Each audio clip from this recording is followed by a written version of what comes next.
Welcome to How to Solve. This tutorial, I'm gonna show you how to connect Apple Pay to Shopify store. So first, you need to open your Shopify on your browser. I'm using the Chrome browser in this tutorial, and if you don't have an account yet, you can register or continue with your email or Facebook. And once you are on this page, you go to settings, and then here you have to go and click on the payments. And take note that Shopify payments are only available to stores that have locations in certain countries and regions. And you can go to the support payment method, then see if you can add Apple Pay in this section.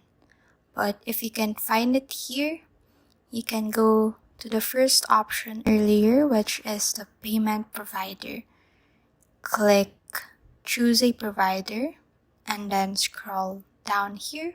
And as you can see, there are many different payment providers that support Apple Pay, just like the CyberSource. Or we can also go to payment methods and select here the Apple Pay.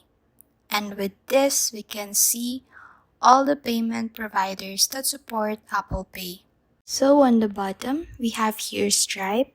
Click on that and just log into your account and connect your Shopify, and you'll be able to accept Apple payments. Please like and subscribe for more content. We'll see you in the next one.